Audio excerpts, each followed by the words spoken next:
If you're the person everyone counts on at work, I need you to hear what's coming in the next 30 minutes because the very thing that made you valuable might be the first thing AI learns to do without you. My guest today is one of the best project managers I have ever worked with. And I don't say that lightly because I'm from project management as well.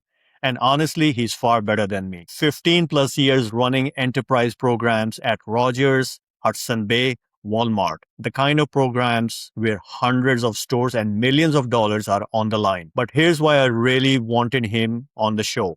While most people are still debating whether AI is hype, he's been quietly building with it. Real systems in production inside big enterprises, which means he has something very few people has right now, a clear view of what AI actually changes for people like you and me and what it doesn't. We met at Hudson Bay over 5 years ago and clicked on day one. He's straightforward, he's sharp, and he doesn't do buzzwords. Ankit Ahuja, welcome to the show, my friend. Thank you. Lots to live up to in that introduction, but I appreciate all the compliments in that introduction as well, Asha. All right. I asked how your closest friend would describe you, and you said someone people can count on. I have seen that firsthand for 5 years, so that's given. Has being the dependable one ever cost you something? The guy who always delivers is also the guy who gets handed everything. Yes, that's happened throughout my career. Sometimes because of my own fault that I'm not able to delegate things as much as I should. I mean, I am a project manager, so I do have to delegate. But sometimes, when you're worried about the quality of the work and the timelines are tight, there's only so much coaching you can do. So you're fighting tight deadlines and also trying to deliver the work. And then the expectation from management is that you don't end up owning everything because that obviously ends up being risky for them because, they've got one guy who's load bearing. And that's not any organization wants. But then, as a project manager, you're put into such a difficult spot at times where you're working with people, they're good people, but different people need different levels of training. And sometimes the timelines are too tight and there's organizational complexities and bureaucracy and things of that sort. And it can be challenging. You end up just getting everything because you sort of volunteer for it, but then at the same time, you're not.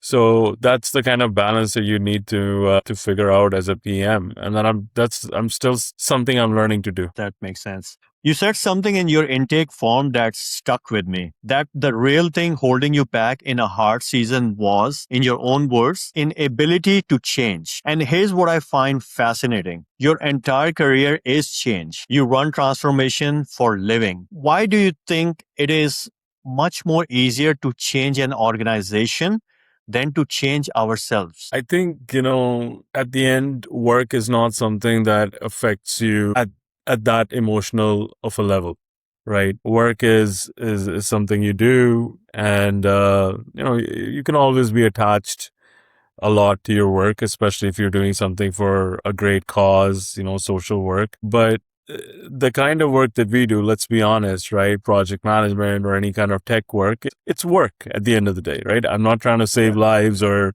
doing something of that kind. So, it's easier to, what's the word that I'm looking for? To place that in a separate zone. I still can't remember the word, but personal life can be more complicated and like your own challenges and things that you're trying to work on, improve. Uh, I think being able to change yourself is a very significant achievement, especially on a personal level, because I think our personalities do tend to get formed in our early childhood years, and some things just stick, and that's why I said that being able to change is a challenge that I try to work on all the time, and that's an improvement that I think everybody probably needs because human beings tend to be very fixed in their thoughts and ideas, right? Whether it's politics or whether it's like, uh, you know, just religion or anything of that sort. Like people can be very fixed and not see the other person's point of view. So I think it's very important to be able to change.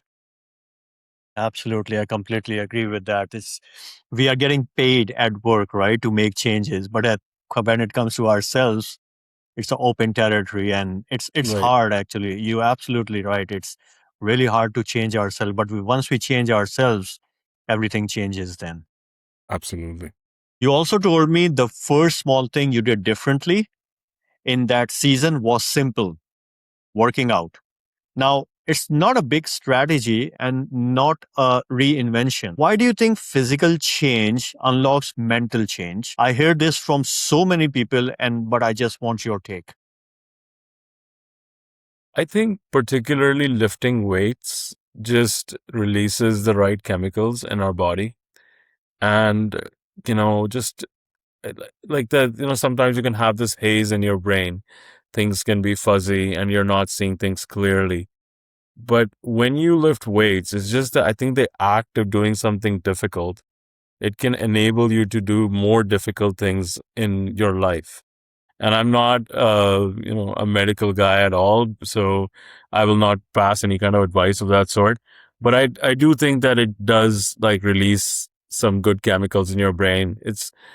I mean, ask anybody who works out. I'm sure you work out too, and it's it can definitely just make you feel happier and see things more clearly. That's been my experience, and the only problem is that humans are more of survivors than thrivers. Once we are surviving well enough, it can be it can be pretty enticing to lose that habit of wanting to do difficult things like working out. And so continuing that workout, I believe, is very important because that's what compounds, right? When you do something on a regular basis.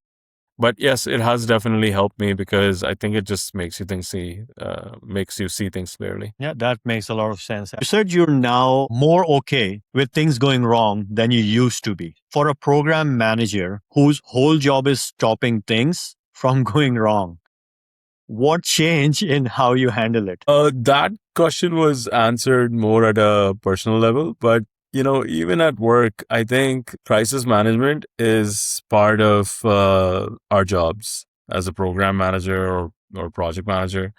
Um, and what changed is basically just experience, right? The ability to recover from a crisis situation.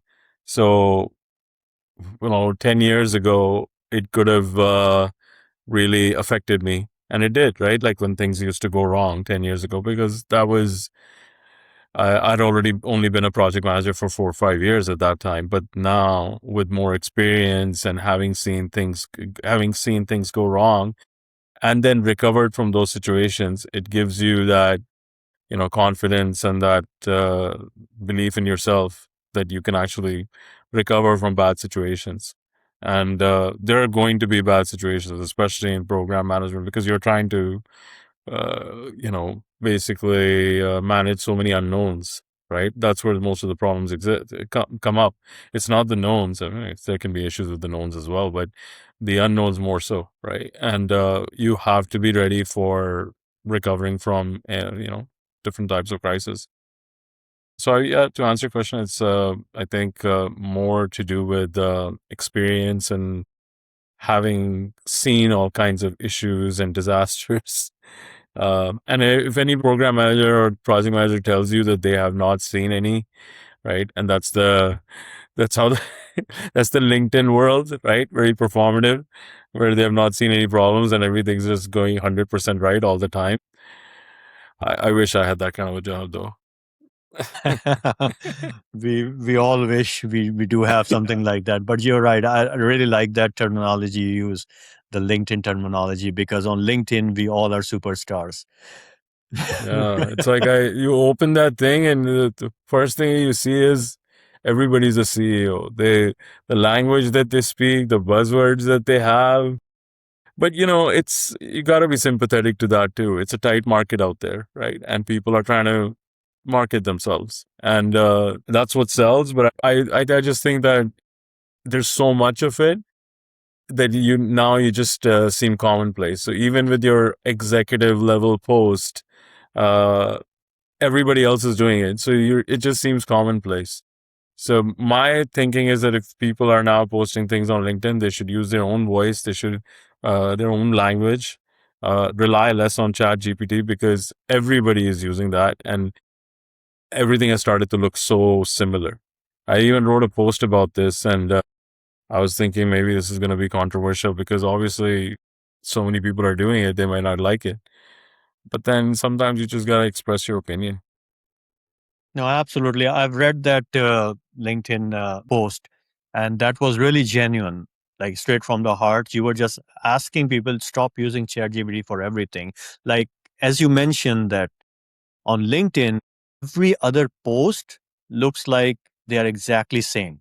I don't see the difference at all, just different wordings.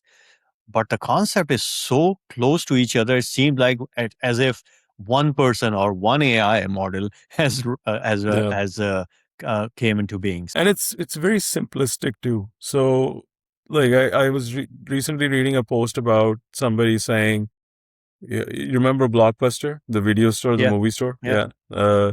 It's like they didn't see the writing on the wall. They should have moved to the online model like Netflix because they didn't have access to the right data. So this guy was from a data, one of those data analytics companies, right? So he's saying if they had our type of data analytics, Blockbuster would have not closed down. And I'm thinking, do you know how many leases they had? How many contracts that they had signed? Do you think it was that simple that they could have just become an online business just like Netflix? So there's a lot of simplistic stuff which people post, and then they'll get lots of likes too because like everybody's just performing, and I find it very just like almost like comedy to be at this point because it's just makes you laugh, right? It's like if life was that easy, we would all be just succeeding like like Messi or Ronaldo. So that's a Yeah, very valid point, actually. You're right. It just, we are living in a world where we are more focusing on performing rather than connecting, like a genuine connection with people.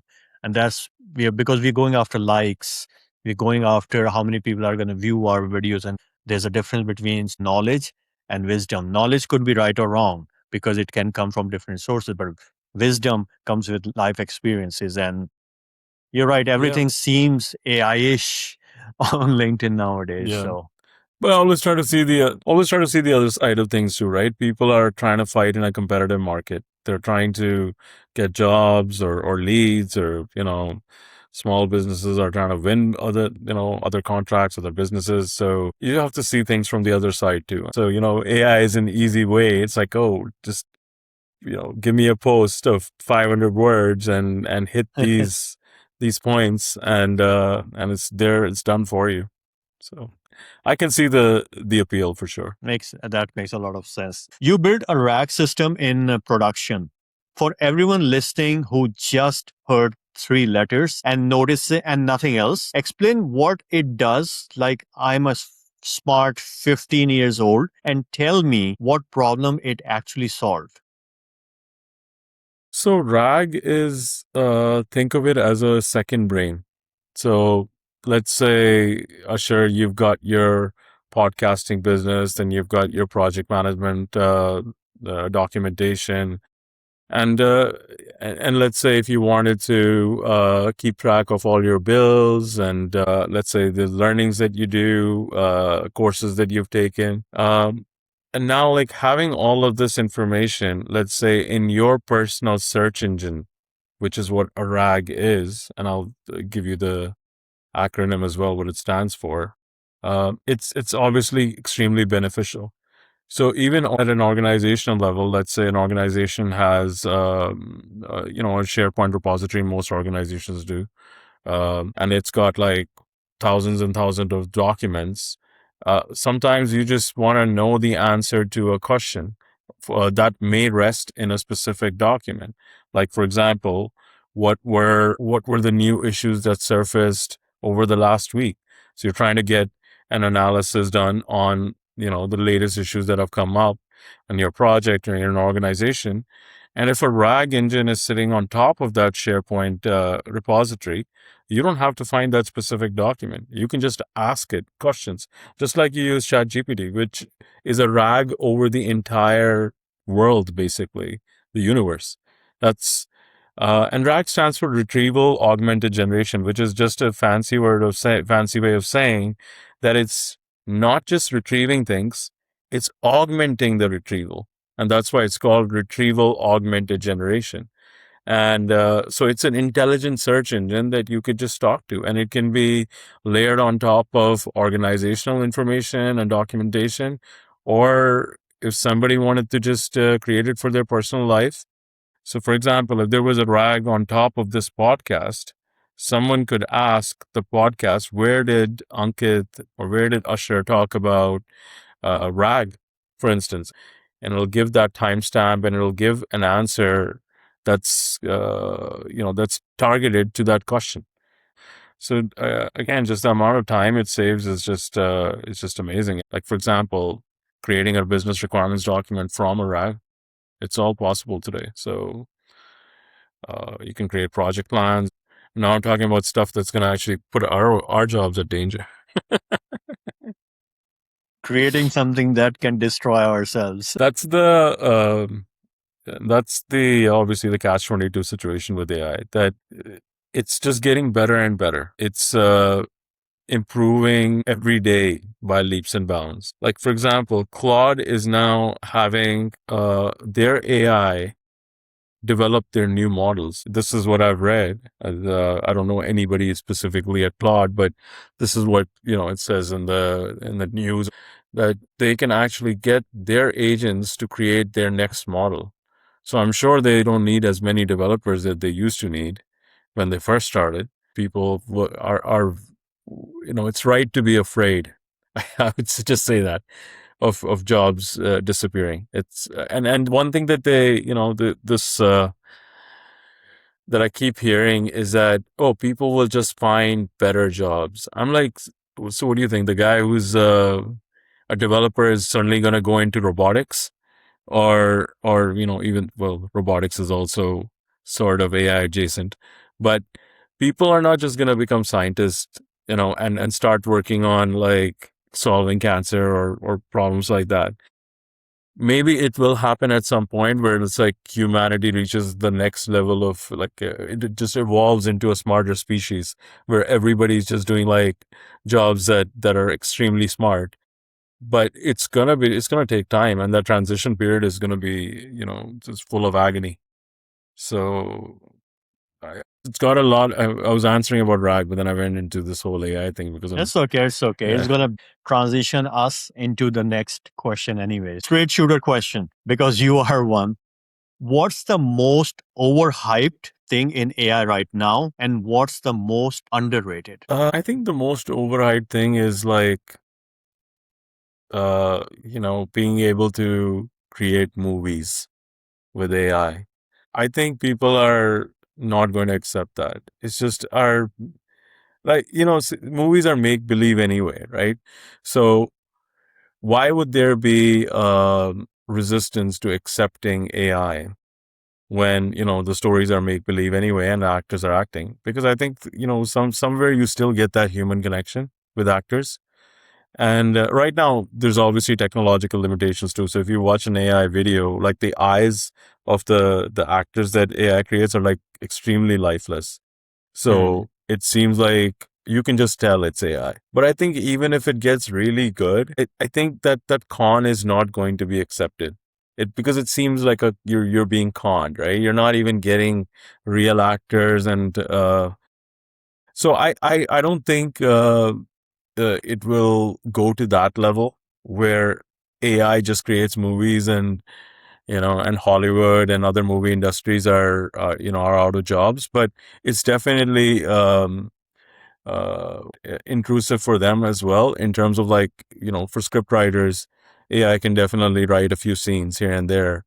And that's why I think that one of the reasons for the strike that happened for the script writers in Hollywood, um, because and that's still disruptive, because you know you are lessening the amount of work for the writers.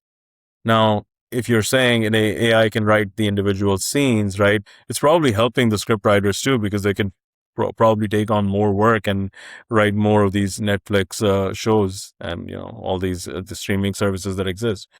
But I think the creating an entire film with AI, with AI actors, I think that is overhyped right now. Interesting what happens in the next 5, 10 years. I could be wrong. So that's for overhyped. Underrated. Uh, I think some people think that AI is just like it always needs humans to be there and do a lot of work. You know, obviously you need the human in the loop. You need to review AI's work. But if people think that AI can get smart enough to eliminate a lot of that human in the loop review, I think that people are getting that wrong because it's already been that in the last few years. I mean, why would there be fear of people losing their jobs if AI was not capable of taking on that human side of things as well, right? So, when people say, "Oh, I like," as a project manager, right? It can only generate minutes and action items and risks, but I have to do all of the, um, the client negotiation, talking to the stakeholders. So I think that people are overestimating their own value there.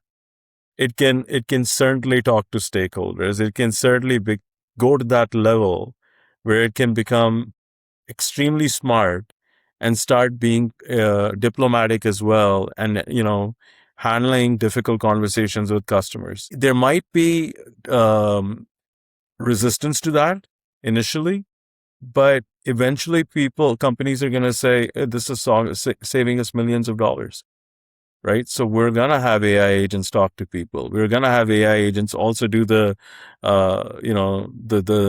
soft skill stuff and negotiations with the customers and stakeholders. And that part is scary. And, but you'll often see, especially on LinkedIn, coming back to it, where people are just trying to say, "Hey, AI is just an assistant." You know, humans are going to remain the most important. So I'm actually saying two contradictory things here.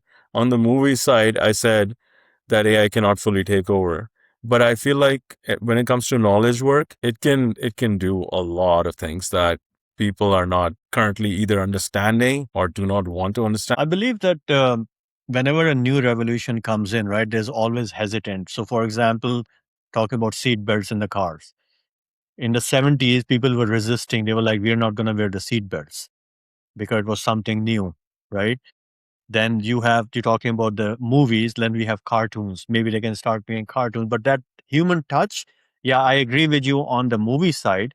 And I com- completely agree on the other side as well that if we think that AI cannot replace us, we are wrong. It can easily replace us. It can do a lot more than what we can do, a lot more faster. I still remember I Absolutely. was working for one of the organization and they were collecting data, right? From last 10 years. They just want to make the improvement in the processes. So they talked to one company and they said, yeah, you need 6 months and we will give you two resources, two human beings. They're going to work 8 hours per day for 6 months. They can collect all the data, extract the information and give it to you. What that company did, our organization, instead of that, they spoke to Google and they said, this is what we are looking for. And Google said, we need 2 weeks. We will extract all the data.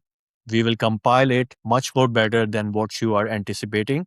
And we're going to get back to you. They got back to us in 8 days with all the data of previous 10 years. So that shows a lot where we are heading towards. Absolutely. And we just have to be ready for it. Um, I mean, that's easier said than done. Who's going to be ready for the jobs being lost, and then being out of work? And it's not just it is, I would say, mostly about money. I think as much as people say is that my work gives me identity, or makes me feel really good about my life, or I think let's be honest, right? If People were getting money coming to the bank every single day. I'm not sure how many people would be going to work on a Monday morning, especially if they're not doing something that they really love. And I think very few people in this world are actually doing things that they really love, right? Otherwise, no one would talk about Mondays, right? No one would be like, "Oh man, the Monday's here." Like, why? Why do we even say that? Because work is work, right? Work is Yeah. not like pure enjoyment for most people, right? And I have my good days and bad days too. There's days that I'm like super excited, and then other days, like, oh man, let's see how far retirement is. So Yeah. you started out saying that I'm a straight shooter, but like I feel like I'm a little too much of a straight shooter. So Welcome to the club, my friend. Welcome to the club. We always get into trouble because of our attitude, right? But hey, that's the way we are, and that's the way we see the world. absolutely.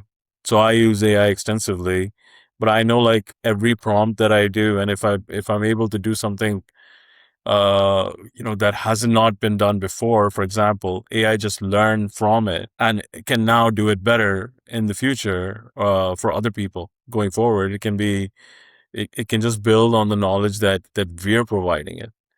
Uh, so that's just the way things are now, though. Good answer. Thank you for that. That's a genuine answer. Let's just say I have 5 hours extra in my week. What I should be spending those 5 hours on to make myself better? Anything but Insta reels. We agree on that. Yes. I'm guilty of that too, but I would say try to improve yourself in your area. Technology is always is changing. Even if you are a project manager, try to become more technical because I think the way where the world is going now is people are gonna have to do more and more, wear more and more hats and do different things. Mm, So become more technical. Try to become an architect, or at least learn what architects do. And I don't think with especially with AI, right? Knowledge learning is so easy now. You can ask it anything. You can learn about anything. You could, you know, start a new style of education that has now been spawned because of AI. Um, just learn about different things in your field, but not just like if you're a project manager, not just about project management. Once you've done your PMP and you've learned how to manage projects through experience, and there are some other certifications as well. You should move on and start learning about other areas of technology. I think that's going to be extremely helpful. So that's my advice for 5 hours, 5 extra hours. That makes a lot of sense. Thank you. That's a great advice. I ask every guest this. If you could send one sentence back to your younger self, like you have a time machine, you go back, you're 20 years old, what would you tell your younger self to do differently what you have done so far? I think I'll tell my younger self that it's all going to be all right, because like as when we're younger, right, we're more sensitive to things, and especially things that when they go wrong, and this relates back to the previous question that I answered about crisis management and how you get better at it. And also like maybe just be more ambitious, you know, be ready to take on new opportunities, uh, and just know that like career is really long, right? And you're gonna get chances even if you fail once or twice or however many number of times. You will get more chances to be more ambitious, do a little bit of experimentation, you know, because life becomes harder when you have kids, right? When you have more responsibilities, and then it's harder to be ambitious and experiment. So if you want to go ahead and get start a company, startup, at the younger age is the time to do so. But I think as in our as Indians or Pakistanis, we're always trying to get ready for the for the corporate world, so we could start earning. And like, because our paths in life are very predictable at times. So I'll just say that, maybe not be so predictable. Try new things, try different things. Maybe if you're going in IT, you're probably going to be better off as a photographer or Mm. or a chef or whatever, right? That's not a regret that I have, because I feel like IT has done good things for me. It's a good career to have, but I would definitely say that don't like just get out of school and think that just because you did your schooling in a certain line of education, that's all that you're meant for, right? Ankit and I go back over 5 years. We met at Hudson Bay, and honestly, some of the best conversations I've had about work have been with him. So, before anything else, Ankit, thank you, my friend, for coming on the show and being as straight as you always are. There were no LinkedIn buzzwords, just the truth. That's rare, and I appreciate you. Now, here's what stuck with me after we stopped recording. He said something that I can't stop thinking about. You have overestimating your own value. And at first, that sounds harsh. But sit with it for a second. How many of us are coasting on being the dependable one, the person who always delivers, and calling that a strategy? It's not a strategy, it's a ceiling. It's comfortable, it earned you praise for years, but comfortable and safe are not the same thing anymore. That's the acknowledged stage of Arise framework. Stop pretending the ceiling isn't there. AI isn't coming for your job someday. Ankit just told you it's already sitting on top of your organization's SharePoint, answering the questions you used to be the only one who could answer. Pretending otherwise is just an excuse with better vocabulary. But here's the hope in this episode, and it's the same hope that runs through everything we talk about on this show. Ankit didn't panic his way through change. He worked out. That's it. One small, unremarkable habit, that's the shift stage. The smallest possible action, not a reinvention. And it built into something bigger, the ability to sit in a chaos and trust he'd recover from it. So if you're listening to this and you're feeling that tightness, that wait, is my job actually safe feeling? Don't go looking for a 6 months plan. Go find your version of working out, something small, something daily, something that's just for you. And count on your people while you build it. Ankit said it best. He's not counting on one person. He's counting on a circle. Go build yours. I can see you. And together, we can fix it.